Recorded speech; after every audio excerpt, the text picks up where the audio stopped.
What, in your opinion, is the most important thing you've learned about coronavirus from your recent project? We heavily speculated that the truth behind reporting and testing isn't as reliable as we would hope, as well as the fact that it was assumed that the government were responding to the level of panic rather than the level of threat actually present. So I personally think that the lockdown that began in March should have been like at least like 4 to 6 weeks earlier. So I think they should be more proactive rather than just like kind of waiting for the result for like cases to increase. They should have been a lot more proactive. So that's what I found the most significant thing from my project. Do you see this vaccine as like a positive or a negative? Because a lot of people are looking at this in a negative way.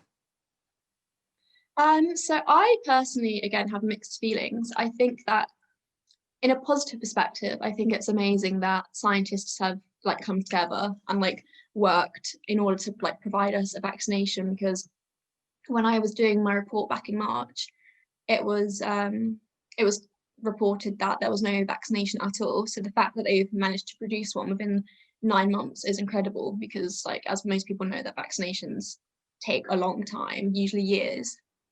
But then again, I can see why people would see that as negative because it's taken such a quick time compared to the usual. So I get that it's questionable.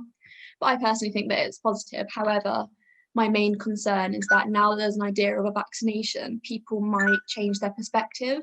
What is your opinion on people who are anti-vaxxers, who are saying like it's one big government conspiracy?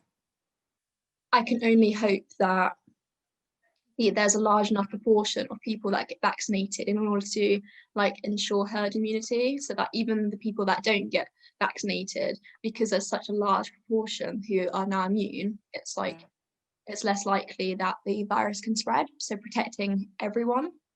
But I was reading online that the pharmaceutical company AstraZeneca and the Oxford University itself did come into some like criticism because of the statements they made regarding the vaccination. So they stated that their vaccination was 90% effective, but they failed to also mention that that was based on a very small population of people aged 55 and younger.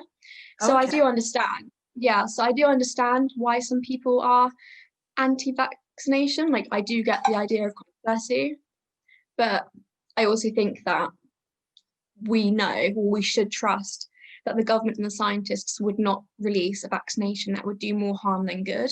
But that's that's all I can really think in terms of worst case scenario. Like with science, you can do everything like according to what you know, and you can use like you can follow like the plan and use like the correct amounts of certain things, but at the end of the day things always go wrong. So yeah, you can't really predict it, but I think it's more people changing their mindset and thinking that they don't need to care anymore because there's a vaccination, but we should all still be following restrictions and like taking care, and like even the smallest things like washing your hands, sanitizing, wearing masks, like that is so important if everyone does it.